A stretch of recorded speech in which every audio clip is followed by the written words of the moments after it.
What the fuck is sleep? I don't even know what that is. Just pull me up over that tree. Hold up and watch that bitch feed. Shout out What Sleep TV, man. What Sleep TV. Ain't no sleep, motherfucker. Alright. Loski 1000, what it is, man. Man, look, I feel good, man. I ain't gonna lie. You should have changed up since the camera on. I feel great. I'm trying to tell you. So how I feel to, be interviewed and being interviewee. I love it. I love being interviewed. I swear to God, like being behind the camera and having the podcast. I've always been interested in just things in general, like anything I'm not familiar with for real. I try to at least get familiar with it, no matter really what it is, because I don't like not knowing. Yeah, just not being in the know. You know what I'm saying? So I be like watching, I be peeping, I be trying to understand things, and I kind of developed, I guess, until the podcast. So that's funny that you say that, because every time specifically girls, every time I just meet people, I always tell them look, I know I ask a lot of questions. I do that shit purposely because I don't really like to just not understand. I just trying to understand. So I feel that I'm one of them niggas that I might ask you within a 5-minute conversation, bro. I'm probably gonna ask questions probably every minute and 15 seconds. That's just so I can understand. I don't like being dumb. That's all it is. But you gotta reciprocate that too. What you mean by that? You gotta be able to.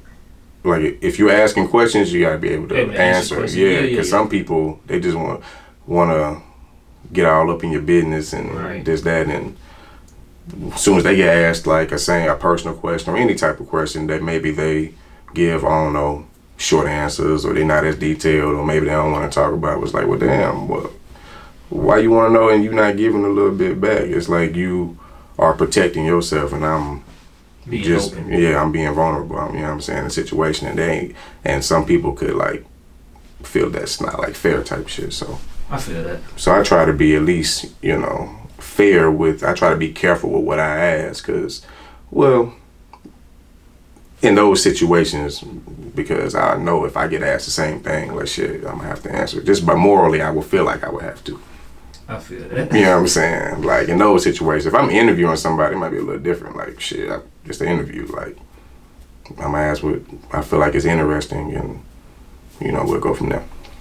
Sure. And really, before we even get too much farther, though, can you give an introduction on who you are? It can be brief, short. Oh yeah, for sure, man. Loski 1000, man, better known as Starlito. You feel me? Straight out of North Nashville, out north 11 to Buchanan, if you ain't know. Podcast, music, songwriter, artist, hip hop. I'm just trying to be great. You know what I'm saying? So, hell yeah, man, Nashville native. I'm just trying to, put my own stamp, in the city type shit. Okay, question. You tell me if you don't want to talk about this, but earlier off camera, you mentioned that you got out in 2020. You said, right? Yeah, for sure.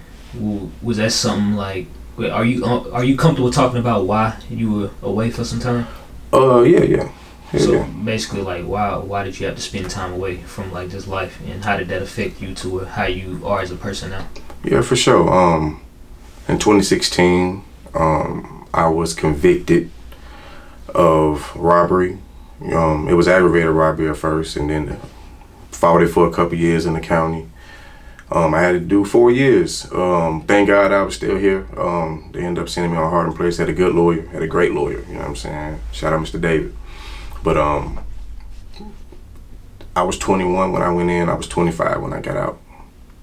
So, pandemic, as soon as I get out, it's February, it's the pandemic. So doing 4 years, your early 20s, and then a pandemic, and then so trying to figure out life, society, work, place to stay, and then I was an artist before I got locked up. I was dropping music on SoundCloud and shit. I was trying to build up the 1000 shit, but things took a turn, got caught up in some bullshit or whatever, which was really out of character for me at the time. I was all about getting some money, you know what I'm saying? Not no violent shit, but shit happened. Got convicted at that time, but I got out just more motivated, more encouraged not to go out and just take whatever, you know what I'm saying, is coming to me. Take advantage of opportunities and jump. So from just then, I'm just man, I'm just gonna jump. We're gonna do a podcast, fuck it, let's do it. We're gonna do this music let's do it for real. I'm writing, I'm finding beats, let's record it, let's lay it down, let's do this video. So it's been a slow grind, But slow grind better than no grind. So you know what I'm saying? Yeah. Hey, so when you mentioned that, you know, you was in your early 20s and then you came back and, you know, the pandemic hit, and I know, like, that shit was different for everybody. It wasn't just you. Like, a lot of people, it was hard for them to adjust. But that immediately made me think of that time when Boosie was on the Breakfast Club and he had first got out and they was like, they was trying to explain to him what FaceTime is, you know what I'm talking about? Oh, nah. You know, you probably know what I'm talking about, huh? It was going for a while, though. So, what was some things that, like, you seen that was new? You was like, what the fuck? How you work this shit? I know you done had a few moments. Like, technology-wise? Yeah, just technology-wise. Like, because I know, was AirPods a thing? Hell nah. Hell nah. I'm not gonna lie, I got my first iPhone when I got out. I was, you know, back in the day, it was Team Android, Team iPhone. Yeah. Back in high school, I was one of them. Man, what the fuck? I need a FaceTime for all that shit. I had my Android, but getting out, 2020, upgrading. So really, anything about an Apple product was brand new to me. Like, I'm gonna tell you what fucked me up. What? Real shit. That you can see your deleted messages. You know what I'm talking about? Like that when you feature. unsend the message? No, when you delete your message. So recently deleted? Yeah. I ain't know that had that. I didn't know that was a feature when I first got trouble, out. Huh? Did I? Did I get in trouble? That was the whole situation. I was like, them shits deleted. She said everything. Nah, that was crazy. Shit. Yeah, so I had to, YouTube, Google. When I got out, my cousin was 18, so I was up under him. He was putting me up on game. We was in the pandemic together, thugging it. You know what I'm saying? So as far as like how to dress, the new like what was going on in music, I ain't know what NBA YoungBoy looked like. I ain't know what Moneybagg. I heard about all them niggas in jail. Moneybagg, YoungBoy, Rod Wave. I ain't think he was a big dude. For some reason, listening to it on the radio, I'm like, damn, he fat. Damn. That fucked me up. I don't know why. I just had a different image. What's my man out of Houston that got killed? So you ain't even get the Mo 3? Yeah, Mo 3. You ain't even get the experience him. I experienced him. I listened to Mo 3 a little bit before. Yeah, because I was out when he got killed. Okay. I was out when he got killed. I remember actually like seeing that on the internet or whatnot.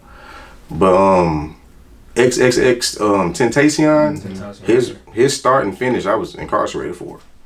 Juice WRLD 2, right? Juice WRLD 2, right? I was out.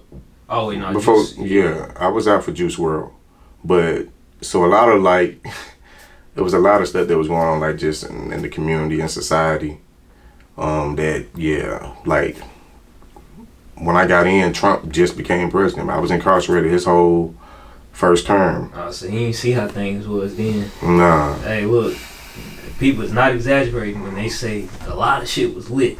We was watching the news, but yeah. So now it's gonna be my first time experience. What he talking about? For sure. Yeah. So. Well, you know what? I think that kind of taught you indirectly, just like how, just within those 4 years that you was gone, just how often the music industry changes, right? Nah. Yeah. Literally, seriously. Like, I was trying to keep up as best as I could, with the limited amount of access we got in there, but I don't know, I feel like with my sound, like specifically with my sound, I just felt like it didn't feel foreign to me. It didn't feel like I was adapting to anything new. I feel like I was already kind of on that wave anyway when it comes to my music, as far as like how hip hop is now, like with the more melodic, the more like even something like the mumble rap shit. Like I just feel like as an artist, I'm an artist, so. That's funny that you bring that up because I was gonna bring that up later, right? So I don't know how it comes off like the type of music I listen to, but I seen Sean Cotton, that's who runs Say Cheese. He said it like 2 weeks ago on Twitter. He was like, "But you endorsed this type of shit because somebody was pointing out." He was pointing out some lane of music, and somebody was like, "But you promote it." And he was like, "But that don't mean I listen to it." Same thing for me. Honestly, bro, a lot of the music that or a lot of the people that I cover, I don't really listen to a lot of it. If you want me to be honest, a lot of the music that I've always listened to over the time is just either is very melodic or is motivational in a way. So are you familiar with Payroll Giovanni? Yeah. Okay, yeah, that's the type of shit that I personally like to listen to, like myself. So when I was listening to TOJ, I think that's how you say it, I was like, damn, this sounds like some shit that I listen to, like no bullshit. Like I'm pretty sure I text you. I was like, damn, like I feel like I was sleeping. Yeah, I appreciate so with that being said, the music that I've heard from you, I don't want to say, I can't really just say it's timeless because we don't really know. That's for you to tell in the future. But the melodic music has always just been, I feel like that's just gonna always hit. Like making people move. Yeah. It's just gonna, I mean, making people feel good is just gonna always be a thing, and I think that's what your music do.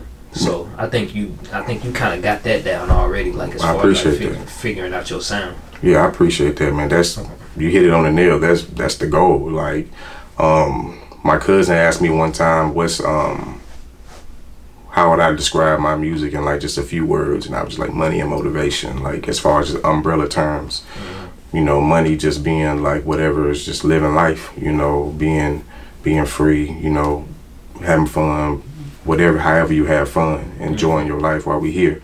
And the motivation part, like real life shit, like what everyday motherfuckers go through, young black men, or just people, just in general, just trying to like, I don't know, speak my truth and also like practice what I preach, but put my practices in my music.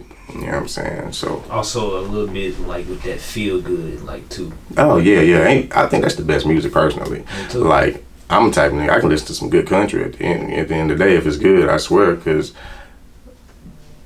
man, if I want to feel good lately, I've been listening to country music, or well, it just depends. I like old contemporary country, like Zach Brown band. I like Darius Rucker. I fuck with some of the newer artists like Kane Brown, Shaboozey. They you know what I'm saying. But Sugarland, Tim McGraw. Like my mama, she like all that old country shit too. But so like I kind of grew up in gospel country. My mama like old hip hop too, like, so I grew up with a very diverse, you know what I'm saying, background in music, so I can appreciate good music, good sound, especially if it's gonna make you feel good. Or Eddie Valero. Oh, you fuck with him? Man, do I? Hey, it just, hey, if I'm fucked up, I swear, if I'm in a pissed off, I play that Eddie Valero, man. This too though, feel. Yeah, I'm like, oh yeah, so. Most definitely that. I try to attack the feels, most definitely, like, because I feel like that's what music's supposed to do. Like, whatever you want to feel, the listener need to feel that. I think that reflects in the music that you make, too. Nah, man, look, hey, Kyree, don't be talking shit, man, because I appreciate your opinion, bro. Like, for real, man. That's real shit. That's real shit, man, because... Nah, man, because you'll be surprised on how motherfuckers be, man, so... Well, like just like saying shit just to make man do it, man. Niggas say talk shit all the time, man. Just be him. Even when it comes to like, bro, I had the same conversation with like my girlfriend. I know you got a girlfriend. Okay, we need to talk about that on the pod too. But go ahead, keep going. So look, I told her since the beginning, and like I still be having to remind her, like, bro, I'm not finna, like, I'm gonna always say the God honest truth. Like, I'm one of them people that's like, I'm just blunt because I don't want to like lie. And I don't like having to fucking backtrack or think about what I said. Like, I'm gonna just say how I truly feel. There ain't no situation you'll lie. You'll feel like you need to lie. Ain't no situation to a girl. To a girl, yeah. But like not to like a. Not to no nigga. Yeah, not to no man about nothing. Yeah, sure. But I mean, fuck, man. I just said. I mean, yeah, probably to a. Because women are emotional, and men shouldn't be like just that emotional. Like as men, you expect another man to take that criticism and run with it and appreciate your honesty, because they could just be like, yeah. That's how I done got better. Listening to true criticism. I ask my mama all the time, or just like my friends, like, I need your true opinion on something. Don't lie to me because I'm not gonna get better that way. So I want to hear the true facts, good or bad, and I try to do the same for people because you're not helping nobody just by lying to them. You feel me? No, for sure. I appreciate that. But yeah, like I'm telling the truth. I ain't just saying that shit. That shit, real nigga. You know what I'm saying? Yeah. I lost my train of thought. That threw me off though. I'm like, this nigga really fuck with my shit. Alright. But you know what? I actually didn't know that you was locked up for some time because I was gonna ask why do you only have one project out? But that's why. So 2023, that's like the only official project that like you actually put together. Mm-hmm. Okay. And that was a process in itself, dude. That took. Tell me about it. Well, it started off with just one song. Which one?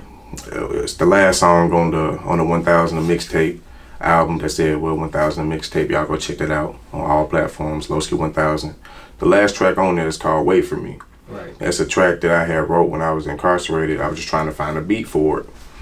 And I really just wanted to lay the strike down, you know, because all I was doing was writing. So I got out with like notepads and stuff that I scratched, but I ain't used a lot of it, but I got some tracks that's on the 1000 Mixtape that I wrote when I was incarcerated. Okay. I just found like beats for, and they ended up working. Wait For Me, I wanted to record so bad. I ended up, I don't know who I called. I'm gonna think of him, but I called my homie. He ended up setting me up at Slept On Studios. Okay. With Coop Shit. You know what I'm saying? Trip was the one who recorded me. Okay. Or whatever. Laid that down, and we were just vibing out to it. Trip was fucking with it. He was just like, and I ain't even have a second verse. Trip made me, he made me finish the song right then and there. Like, but nah. This shit cold, I'm fucking with it, finish the song. So shit, came up with the second verse right then and there. After listening to it and after really just getting like just some positive feedback from friends and close people, I was like, bro, nah, I'm trying to do this, bro. I'm trying to crank this back up, and it's like, I'm just at least want the ears. It ain't about. Question: when you say I want to do this, you talking about just pushing music specifically? Well, yeah. I feel like if you're gonna do something, do it for real. Okay. You know, even if man, lemonade stand, like try to make your money, like see where it could go. Right. So like I might have treated it like a hobby, but I really wanted to like at least get people to like be interested in my music, at least hear it. Because if 100,000 people hear it and 100,000 people don't like it, I can live with that. You know what I'm saying? But I honestly feel like if 100,000 people heard my shit, at least half is gonna walk away as fans. I believe that. So my whole thing is how I get them ears. So it's just been a slow process. I mean, I wasn't just super popular getting out. You know what I'm saying? So I had to make all of my connections out the mud. You know, like I already had friendships with people with platforms. I couldn't just, so if I was gonna do this, I had to be serious. I tapped in with TJ, you know what I'm saying? He became my manager. He was already a friend. He said, I know people, I like your music. If you really wanna do it, I can put you in there. So, shit, he's been giving me opportunities. I've been in the studio, and song by song, it took, cause really it's just money, right? It took, man, cause I had to live my life, pay my bills, and nobody was giving me anything. So after about 6-7 months, did it, and whatever little money I had, put that on DistroKid, and I was like, and it was just a relief, like a weight lifted off of my shoulder, because I just wanted to get over that hump. Like, if I can just drop a project, then I feel like I can be like more serious about it. And the same thing with the video. If I can just drop a video, I know I can get more, you know what I'm saying? Because seeing is believing. Like, you can say you're working out, but if you walk around here, can't breathe, not being able to do shit, after a while, people gonna question, like, are you really exercising? Are you really working out? So, you know, I'm telling people I got shit, I'm working, and so I'm just trying to give people shit to see, you know what I'm saying? But sometimes real life just a clash, and you gotta pay attention to your personal issues before you could, you know what I'm saying, record or pay for, because everything costs. Everything. So, you know what I'm saying? Everything, nothing free. So anything I pay for, I try to make the most out of it. And yeah, push this shit. So a little earlier in what you just said, you mentioned that you basically been doing everything, or you've been trying to do everything you need to, you know, just grow. And I guess that means expand your reach, expand your network, right? Mm-hmm. What all are you doing to grow, like right now? And what have you seen that's worked the most, and what have you seen that's been like the least effective? Man, honestly, it's just consistency. For real. Yeah, just finding like time, man. Like, take time and just be consistent. Push something, post something, and don't be afraid to like spend a little something. Sometimes it ain't just like a whole lot of money for anything, and you might have had that money, you know what I'm saying, for such and such, but or to do an interview or to get pay for a reaction or to boost your story, whatever. But you was bullshitting with smoking weed or whatever, you know what I'm saying? Eating out every day, you could have just ate some shit at the crib. So it's about just, for me, just staying focused on what's important to me and what I want to do, what makes me happy, what makes me feel good. So yeah, it was just staying consistent, man. That's what works. I feel like that's what works. Whenever I'm consistent, I get good reactions because I make good music, I feel like. And I get all the motivation in the world. When I'm not, and people, you know what I'm saying, shit die down, I'm not posting as often, I'm not dropping regular, I'm not getting people stuff to see, I'm not popping out the things I feel like an artist should be doing, upcoming artists at that, like come on now, you know what I'm saying, you can do something. You know what, that's crazy that you mentioned that, because I've had people ask me all the time, like, how is, like, you know, what's Sleep growing, and I can't really just say, because at the end of the day, I don't look at it like how everybody else see it. Like, I'm just making the content, you feel me? But I was looking at, so basically YouTube, what it does, like, after every week, it'll, like, give you, like, an overview of how your channel doing. And last week, like, you know, I've always said, like, bro, I just post every day. That's what I've always been doing, just post. That's it, I just post. Make new content all the time and post, that's it. But YouTube, it was like, 80% of your, no, I think it was not higher than that. I think it was like 90% of your viewers from this month, it was like all old shit, right? No, like no bullshit. It was like 90% old shit, and like the rest of it was newer content. And I was like, and I had posted it to my story. Did you see that? I had posted it to my story. Yeah, I had posted it to my story, and I was just like, this is why I just tell people all the time, bro.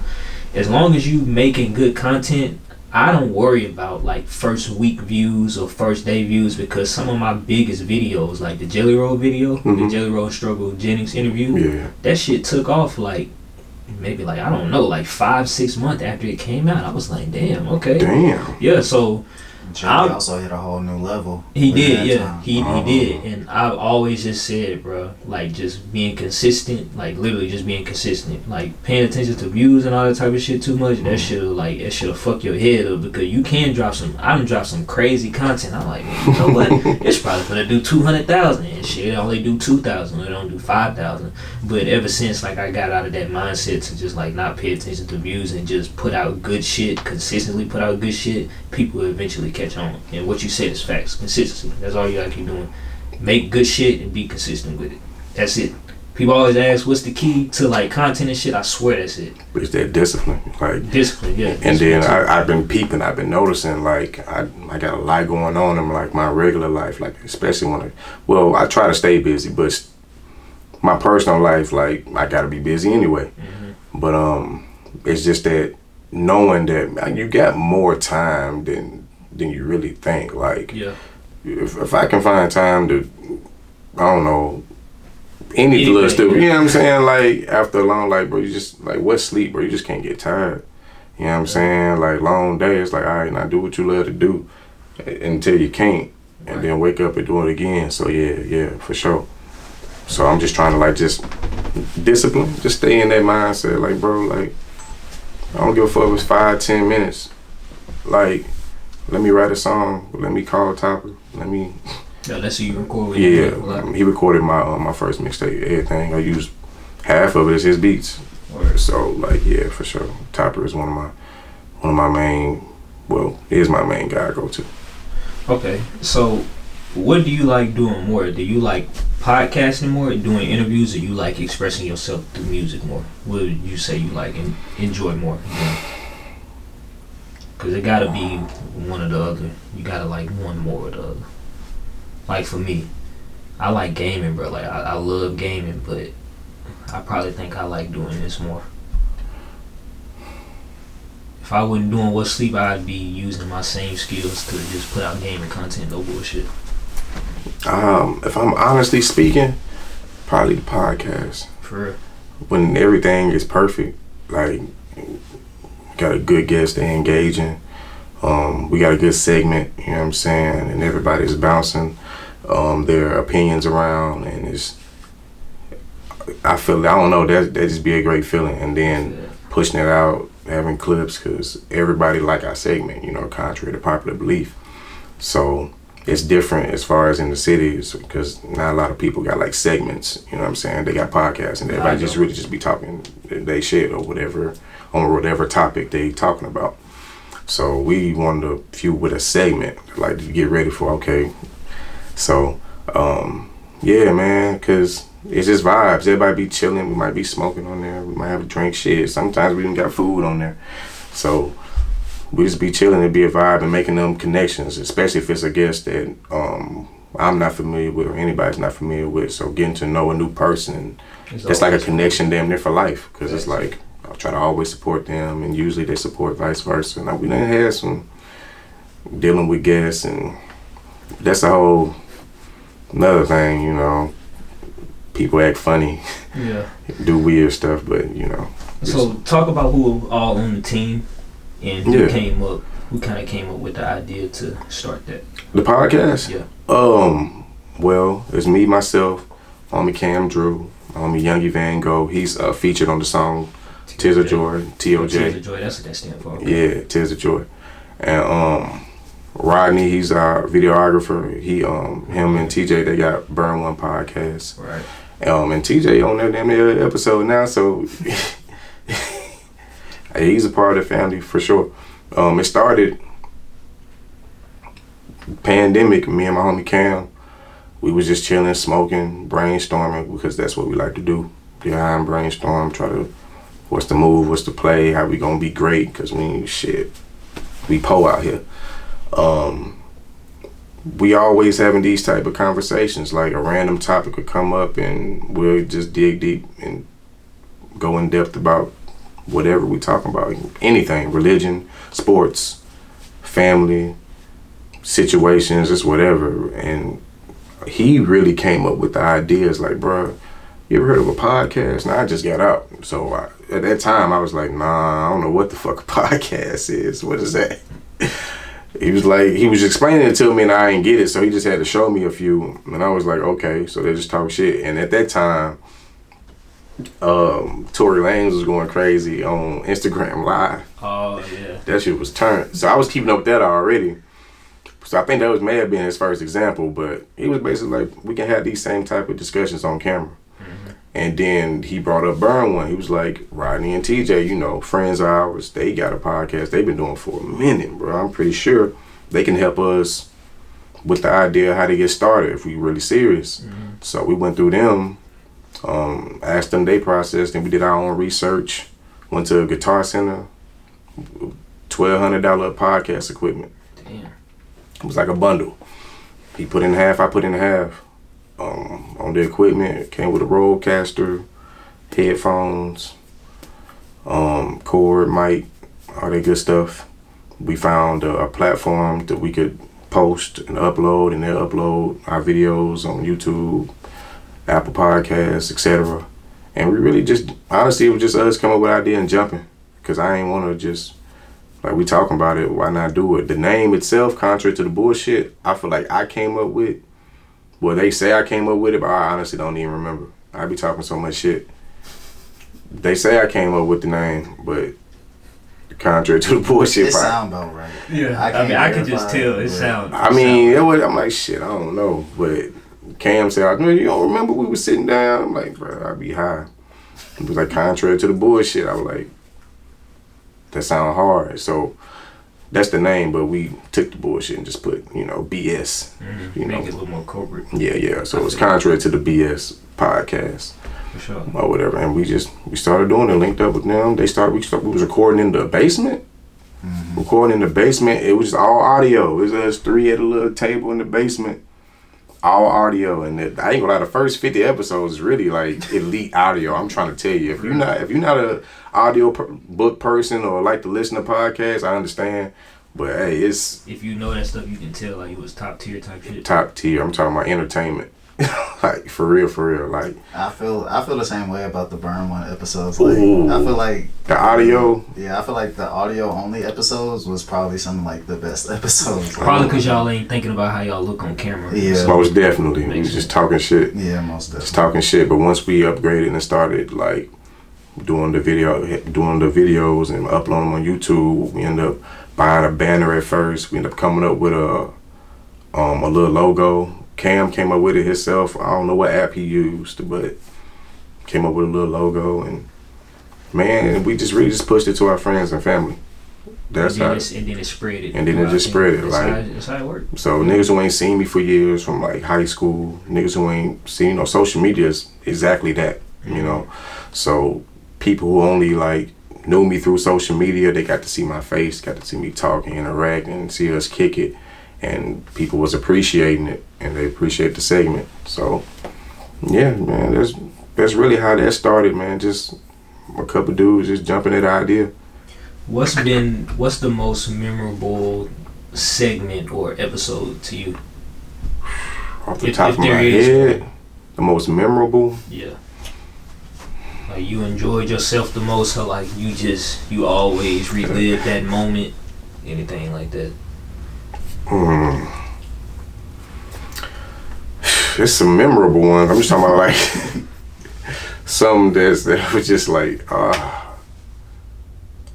there's one episode. Damn, I don't want to admit this. Fuck it. There's one episode I don't think all of us popped the Adderall. Was all of us on Adderall? Hey, remember. I done took some before, like probably like twice, and I was. Man, and you just in. Nah, bruh. I redid my whole website the first time I took one. I swear. The first time I redid the whole website. Like, my website, it ain't looked like this before. Like, it was because of that. Hold on. I'm trying to tell you, if you like have some direction with the Adderall. Bruh, I redid the whole website. It did not look like this at first. No, I most definitely did. And I've been on your website a few times. Yeah, so. No, there ain't nothing wrong with that shit. Only thing I don't like about that. Shrooms. We did an episode on the shrooms. Also, it's basically just being times when you took a certain substance and it kind of like turned you up and like it opened your mind. Most definitely. Okay, and the podcast might be 3 hours long. Fool. I'm telling you, we got to break it up. Like, we look up, we done started the pod at 9. It's after midnight. Nah, we recording till the camera's dying. Like, we get charged the memory. And we like, damn, how long we been here? We look at the time. I ain't gonna lie, I feel like one of the like best episodes for Contrary was with the Ring Uncut. Most definitely. And for me, I feel like it was just like, I don't know, like I feel like the way that episode came together, along with like how I feel like everybody kind of hit like that next level. Like, see, I wasn't there for that one, but like I most definitely watched that one afterwards or whatever, and like because like Niche had her shit going crazy after Bugs kind of took off with his camera. Oh, that wasn't the Ring. That was just Niche. There was Niche, there was Bugs, and there was Well, they was all in Champagne, but they was all part of the Ring Uncut. Oh, okay. I thought you was just talking about podcast part of the Ring, and they was the one doing that. Okay, I thought you was talking about the episode y'all did at the Allegiance. Not at okay. Legends. Excuse me. Oh, we calling it Allegiance. Damn. but yeah, okay, I get that one. That was probably one of the more lit ones. The one that I was really thinking about, as far as like a good time, it was just me and him and Rod. Yeah, it was just me and TJ. And man, we were just vibing out. We'll be posting that clip sometimes because it's one of our best clips as far as like reaction. It's like it was that Lil Yachty playing in the background. Oh yeah. That Strike. Well, that was different for you first time hearing that or something, huh? Nah, it was just the vibe, man. Like we basically just listening to the music, smoking. Yeah. And Rod was just cutting the camera like back and forth before we even started the pod. Like we ain't even knowing we recording. I don't think we even knew that he was recording. Yeah, we thinking he getting ready still. So he recording us just vibing out before we get started, and Strike playing, and he doing his little dance, I'm doing my little dance or whatever. He changed the background because we record with a green screen for most of our episodes. And it was just a vibe, and I think that's what really like touch our audience. You know what I'm saying? Like I feel like they feel like they're there with us. You know what I'm saying? So Yeah, that episode, yeah, that was a vibe too. Sometimes like less is more. Mm-hmm. Yeah, it's a group of us. It could be 4 or 5 of us sometimes, but yeah, that was cool. Who's been the most memorable guest that you were there? Most memorable guest? Yeah. I'm gonna say Cam Ferg. I'm gonna say Cam Ferg because for one, Cam was our first guest when we started recording video. When we started posting them on YouTube, that was our very first guest, and then he came on again with Andre Wolf. And they had a song. They had this song called Slutty. Yeah. And it was the song so raunchy. Like my mama would call it honorary. Oh, even more than like how Sexy Red would be. Like more than that. Just as. What's the NLE Chopper song? Slim Me Out. It's they on that type of time. Yeah. They on that type of time, yeah. Oh shit. Yeah. So like I heard it for the first time on the pod, and they was like, yeah, they was into it. I was like, yeah, but like they're entertaining guests. They really are like themselves. They be popping their shit, and they got big personalities.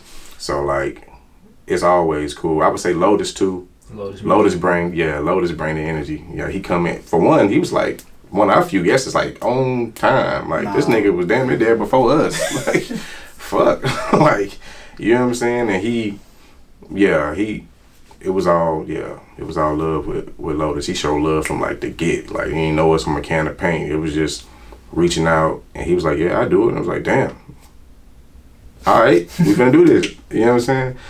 And I was surprised because the general reaction is usually how you gotta work a little bit harder to get guests, especially for people who got like, you know, some motion. You know what I'm saying? Some motion in the city. You know, some people just got that superstar like mindset, and this is like it's hard, you know. Yeah, but like so, I didn't know what to expect from Lotis, but like it was easy, communicating, punctual. It was a vibe, and he's been supporting ever since. You know what I'm saying? Like not just the podcast, but I know me personally as an artist and all that. So yeah, most definitely that's no. Yeah, shout out to Lotis.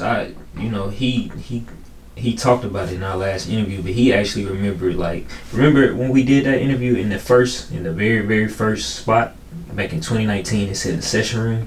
He was one of it was really only a few of y'all that actually came at through. That was at my mama's house. Yeah, I remember. So, yeah, he was definitely. Yeah, Lotis always and show love, and he ain't never been on some.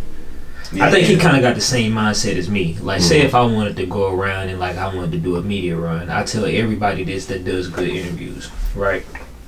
He probably looks at it like me. Okay, let's say a platform might only have, I don't know, 2,000 followers. I don't really look at followers. I just look at how good the content is and things of that nature, right? Like I've always said, okay, maybe they only got 2,000 followers, but that could be like 1,500 plus people that don't know you. So I always suggest going on a platform if they invite you, no matter what. That's just me though. But you know, just like you mentioned, not everybody look at it like that. They just looking at follower count and shit like that whole time. I mean, it's a lot of shit that ain't even real. So that's a lot of shit that ain't even real. Yeah. Man, that's one of the realest shit you said today. One of them, like, nah, for real. It's like, come on, man. I'm just trying, because everybody say the same thing about the city, and as far as like how we work together, like nobody in Nashville like to work together. It's like every man out for theyself. Like ain't everybody quick to just fuck with they just group of people and that group of people only, or whoever, or they only fucking with an outside motherfucker if they got just as much or more emotion than them. Right. You know what I'm saying? Which is okay, but that ain't how we uplift. That ain't how we gonna grow. Community, I feel you. That ain't just gonna how we do it. And like so, yeah, like so with anybody, like with some emotion, like even yourself, like initial reaction might be like, damn, you might not even fuck with it, respond or anything. You know what I'm saying, like that, but the fact that you be transparent, you respond, you gonna make sure, and if thing makes sense, like shit, we gonna do it, you know. And I just feel like it should be as simple as that. It shouldn't be a lot of like, oh, I'm interested, and then it goes, and then they see you working with somebody else they got just as much motion or more motion than them, and now they reaching back out and trying. Look, bro, that shit didn't happen to me. That still happens to me to this day. Like that shit just gonna happen, bro. You ain't gonna never. That's gonna always happen. Yeah. Like I promise you. Like if I said some names, which I'm not gonna do. If I said some names that like have done that to me like recently, you'd be surprised. I'd be like, I don't get it either, but I don't care. Like, you know, I understand that, you know, it's all business and you can't. I don't care. That's just the best way to put it. Just tell me no. I don't give no fucks about none of that shit. You look. I ain't trying to do it. I don't want to do it. Whatever. Like one time I had some. Tell me if you probably gonna have this happen one day. Like say if like, you know, I don't know, it's a lit artist in the city. And you know, you reaching out to them, you like, hey, you know, what can I get you on here? Can I get you on here? Maybe they say no or they don't reply. I don't know, just out the blue, like they might. I didn't have somebody flex that like you reached out to me and I was just like, yeah, I said no, and I'm like, that's not a flex. Like I don't care about being told no. Who gives a fuck? I don't know. Some people think that's a flex, but you'll have that happen, bro. If anything, that's a compliment to you. Why you say that? I mean, if they using that as a flex, like, you know what I'm saying? I told you no. Yeah, because I was sleep. You know what I'm saying? Like, the fact, I feel like if somebody's saying your name, then that, for one, your name is holding some type of weight in something. You know what I'm saying? Or something you control. If it's something you control, you run, you own, or it's your name specifically, somebody using that, I mean, bro, come on now. Like, what's the saying? All publicity is good publicity. Right. I feel so that. It's like, come on now, they going out their way to give you free pub. Motherfuckers don't even, to a motherfucker who don't even know what sleep is, saw that and was like, well, damn, who the fuck is what sleep? Now they scrolling. You know what I'm saying? Now they see somebody they know. Now they double tapping. now they hitting the follow. So I think, yeah, I feel like you could take it as a compliment, like, because come on now, like, stop it, because they ain't gonna do that to just nobody. If it was a nobody, nobody would care. Exactly. Question then, when somebody reaches out to you when you're looking at somebody to make some content with, you know, as far as a guest, do you prefer a good personality or you prefer somebody that has what we call clout? What do you look for more in a guest? Fuck clout. I'm not even gonna lie. Especially when it comes to our platform, we looking for interesting people. People that's relatable to us, that's relatable, that's doing something. Like, we always want people that's doing, like, whatever you're doing. If you do makeup, if you're a chef, we've had musicians, we've had all different kind of people in different lanes. Masseuse, massage that we gotta get him back on. You know, the king of massage. He been trying to tap back in with us. He's one of our guests that we've had on that we feel like he's been doing bigger and better things. So I ain't never looking for clout. That's cool. That would be great, you know, especially for our platform, because we're not a huge platform either. But at the end of the day, it's all about the vibes, bro, because if it don't feel good, if it don't feel right, then I don't give a fuck who you is. You know what I'm saying? Like, if something come out of it, that's great, but like, I just believe in doing what you love to do, doing what you truly enjoy, and trying to make the most out of it at the end of the day. And so I treat that with the music. I try to do the same thing with the podcast. I'm trying to get interesting people. People like to talk about what they do. People are interested in pushing themselves, pushing their brand. People that's interested in connecting with others and staying connected with us. So whenever we do something as contrary to the bullshit, an event, a live event, whatever we do, you stay tapped in and we reconnect, and vice versa. Whatever you doing, we gonna keep supporting. We're gonna show up if we can. Somebody gonna show up, you know what I'm saying, representing our platform, you know what I'm saying, to show love. That's what we like to do. If they selling t-shirts, if they make club, we buy that shit. If they got a show, somebody showing up, if not all of us. Like, I guess, so we support, you know what I'm saying. I'm an artist. If we interview producers, you know, I'm buy a beat if I like one of them. Seriously. So yeah, fuck the clout, fuck the motion. You know, that's gonna come. Exactly. Like, from experience, I've actually, from most of the time, the people that have like clout, they actually do the worst interviews. Real shit. Like, some of my worst interviews have been with people with like clout. you'll see more and more of that. So that's a good answer though. Like I said, that kind of goes back to what we talked about earlier. Just focus on good content, because you don't a good way to get more followers or clout is to work with people that have more clout, but a lot of that you can get clout on your own by just making good shit. Yeah. Good shit. So I mean that's a good answer though. That's how you gonna truly grow. I'm telling you, because I don't really think I've worked with too many people that have a lot of clout. I mean, there's people that have a lot of clout that fuck with sleep, but I ain't really worked with them. Let's use the word motion, right? Motion, okay. And you feel like you got motion? Direct question. Excuse me. I want you to answer that if you can. Do I feel like I got motion? Yeah, just in just plain. Ain't no gray area. Just yes. Try to. You can't say no, right? But they can be an answer. I ain't gonna lie, bro. I feel like I got a lot of room for improvement. Mm-hmm. A lot of room for improvement.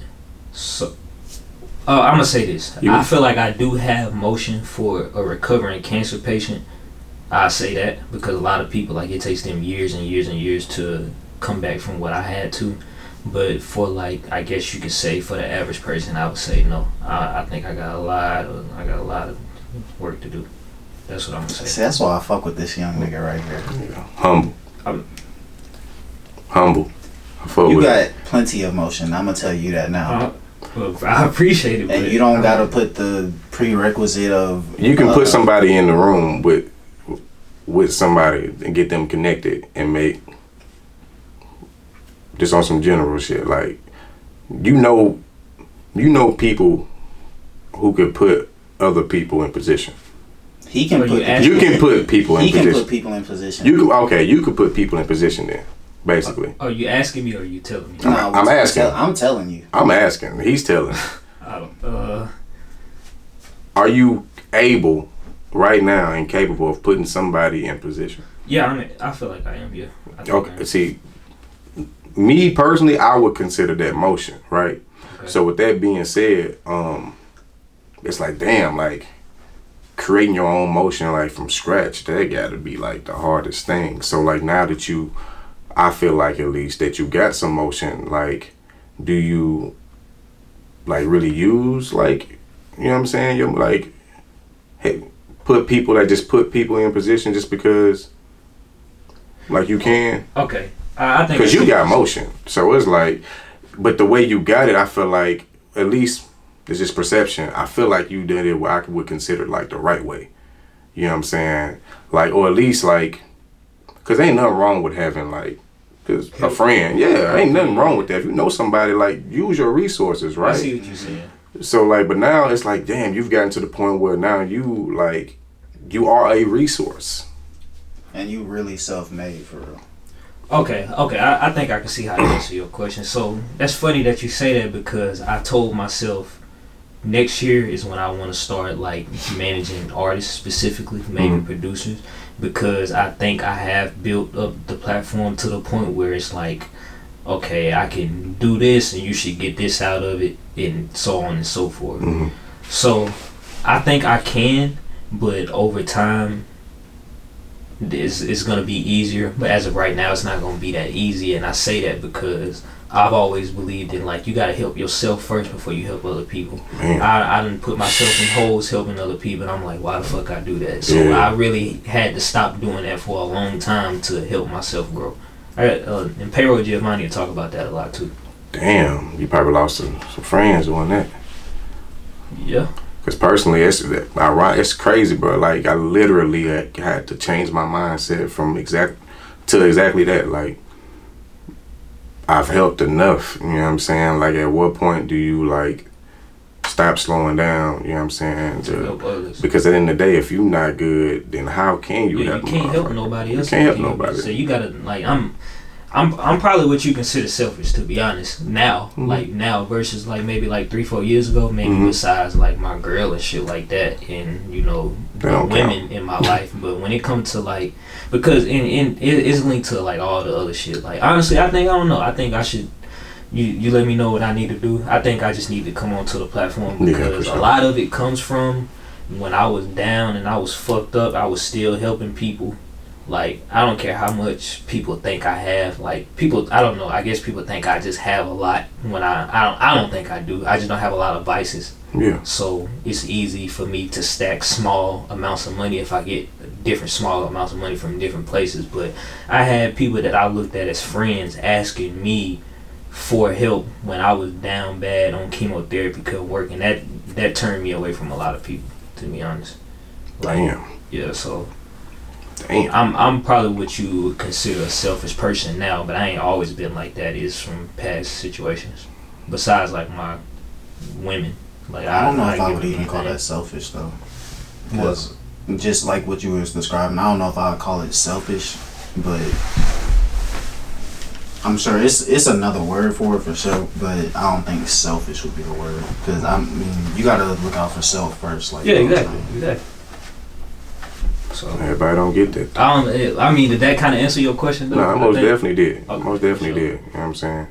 That's admirable though, like, cause that, to me, that just take discipline. It's like not a lot of people, especially like young black men, especially, you know what I'm saying, got like the type of discipline. Like as you said, you don't have many vices. It's like, damn, like what nigga don't, right? You know what I'm saying? Yeah. So it's like to stay like focused on the things that you like care about. Like nigga, I care about a lot of shit. It's still so hard to stay focused on everything. Yeah. Like, I don't, like, charge it to my head, not my heart. You know what I'm saying? But seeing is believing. Like, you gotta know you could do better. Mm-hmm. And shit. And knowing, like, and seeing it, like, how detailed a person can be. How disciplined, like, a person can be.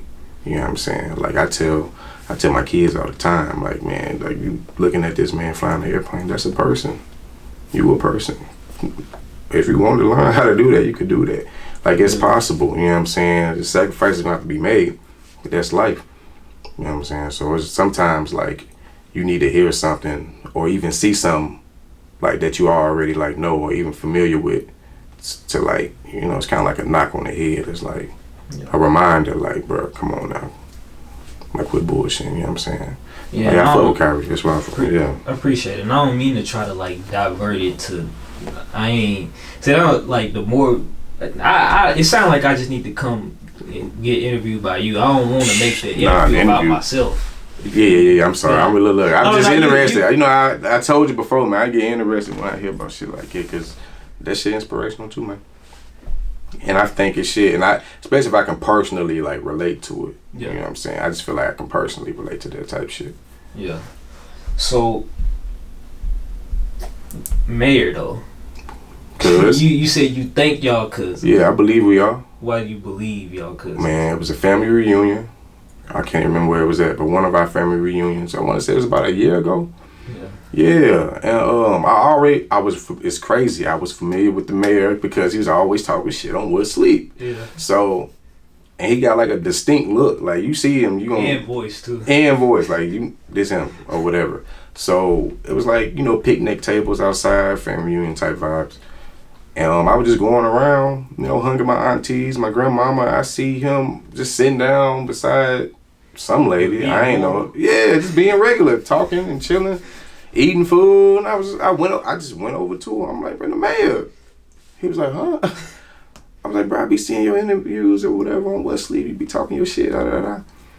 And then we just got to chopping it up, and it was like, who you related to? Like, who you related to? And we still couldn't put it together right then and there, but we was there.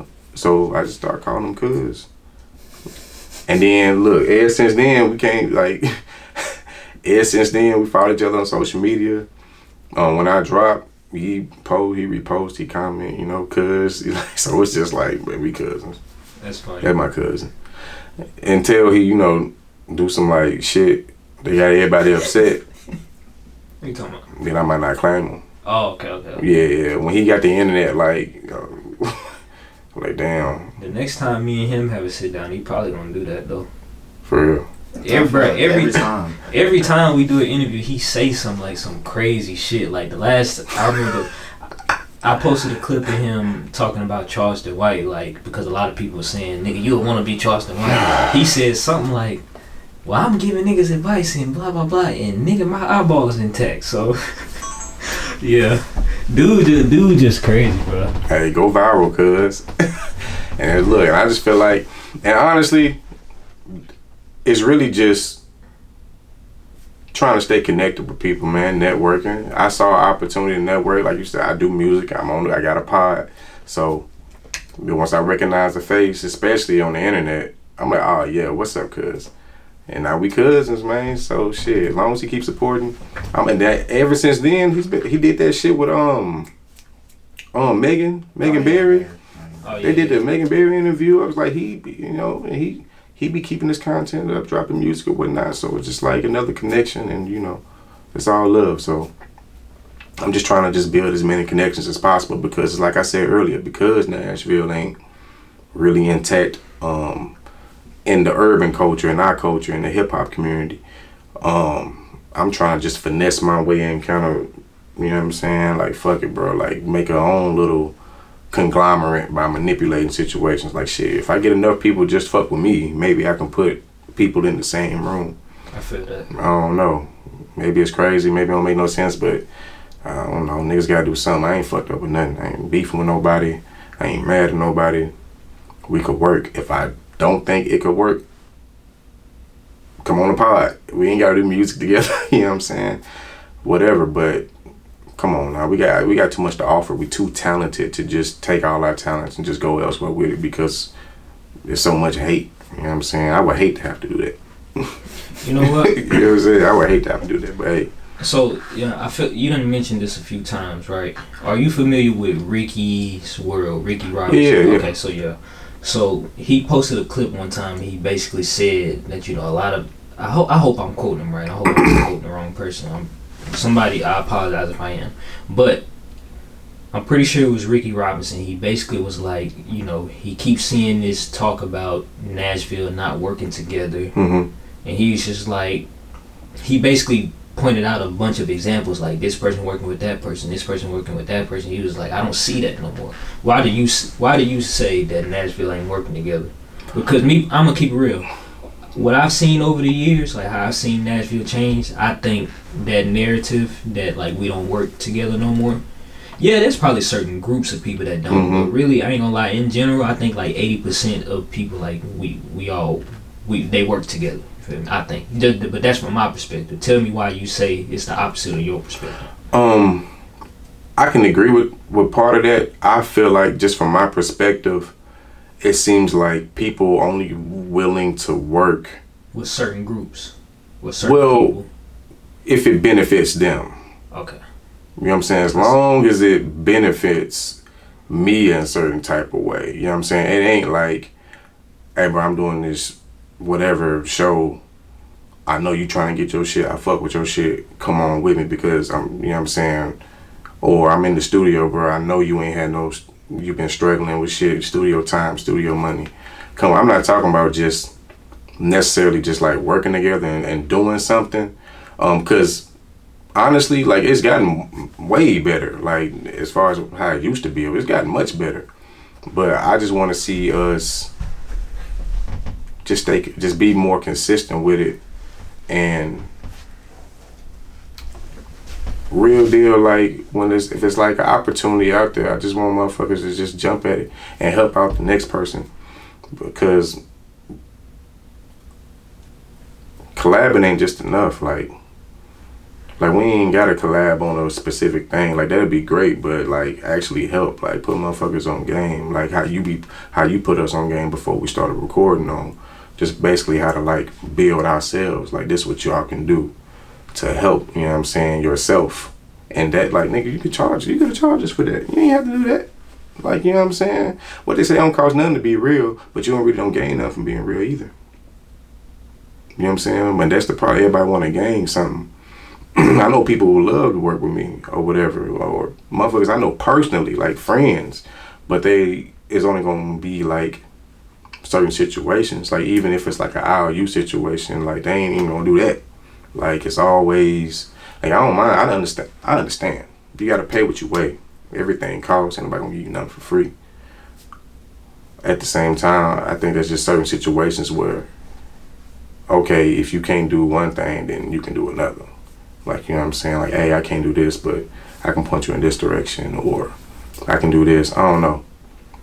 So I think I get what you're saying. You basically saying, yeah, we're working together, but it's like it's not too many people trying to uplift the next person unless they benefit from it, right? Yeah. Okay, that makes sense. Not for real. Like what Starlito been doing, that's like, but he ain't gotta do that. The track he got with Sweet Poison, the track he got with Big Txp, you know what I'm saying? We went to school with Top or whatever. We know him. I've known him since 8th grade. So like, been knowing bruh, so I'm happy for him, proud of him even.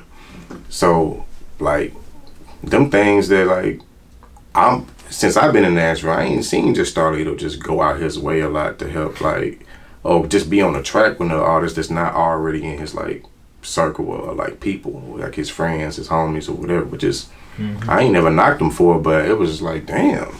You know, I'm gonna tell y'all a secret since we on here. By the time this interview comes out, it'll already be known. But he's actually gonna be the next person to come on here too.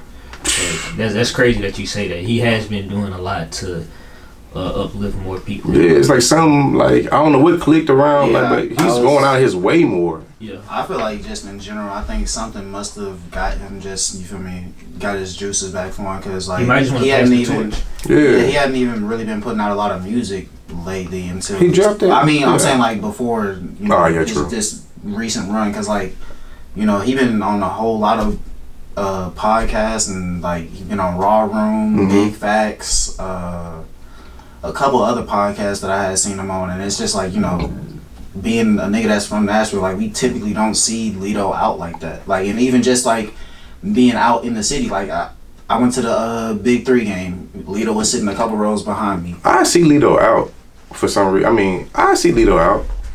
I just wouldn't see him like working with like just the young content creators, the young hip hop artists, the young musicians. So it's like, I know he always been a low person. That's his personality. Yeah. So like, it ain't no secret that he gonna be low. He was gonna be low regardless, rich, poor, indifferent. But the fact that he like, damn, what,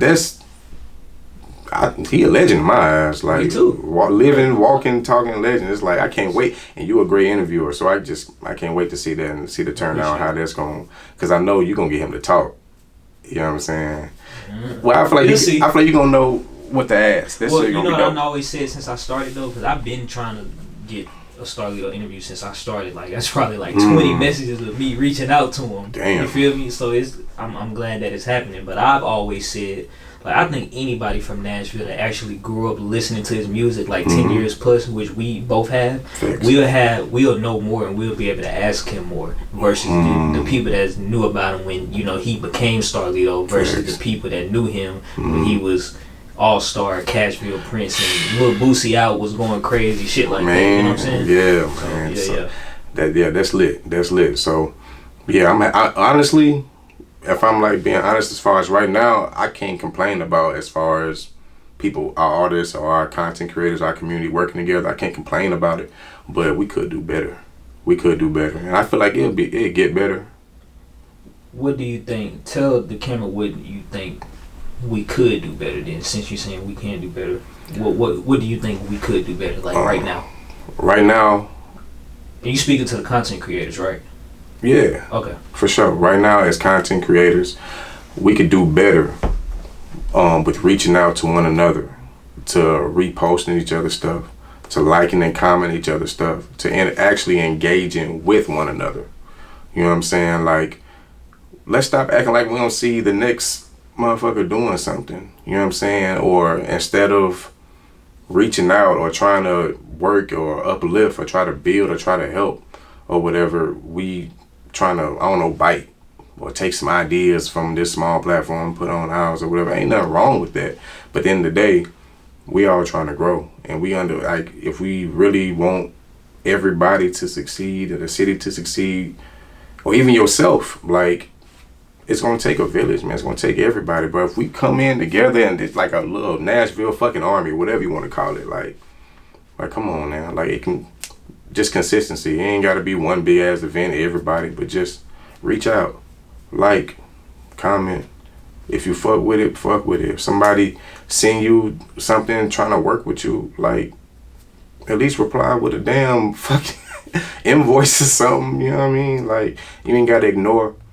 So, yeah, man, just a little bit more effort and just reaching out and really socializing on social media versus just trying to just push your own shit out. You can like somebody else shit. You can comment on somebody else's shit, especially if you really like it. If you done watched the whole clip, like the motherfucker. Yeah, you done watched it. I be liking shit that I don't even like just because I don't know. I just like damn near everything. So I feel that. I never understood that. If I don't like it, but I don't watched it 2 times, I gotta go ahead. I just like to give them the interaction. You feel me? Because I know it helps push it within the algorithm. I never and we'll post all these other shit, like all these other hip hop blogs, all these other pages. All these other artists or whatever that don't know us from Can of Paint, that already got millions and is already booming and successful.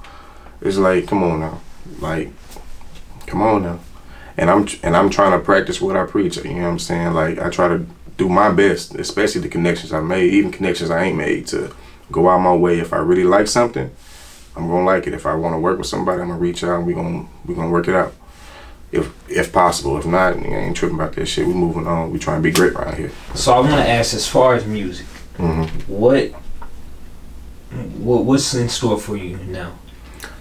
Now it's just pushing, getting my face out there. So more videos, basically. More videos, more content. On more platforms and stuff. Absolutely, that's the plan. Go on more platforms. Maybe get some reactions. Maybe do some more interviews, performances. Etc. Just and popping out more, you know, going to the events because I'm a supporter too, but like just in general, just showing my face, being myself, because when I do that, it actually it boosts up my social media, believe it or not, because I don't really go out much, but I think I popped out to Sweet Poison listening event or whatever a few weeks ago. Took pictures, supported, you know what I'm saying? She always showed love. She came on the pod too.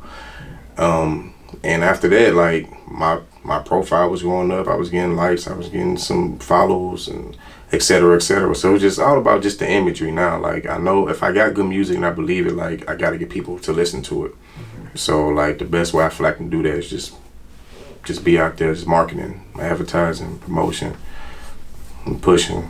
We got a show this Saturday in Cookeville. We're opening up for Gorilla Zoe.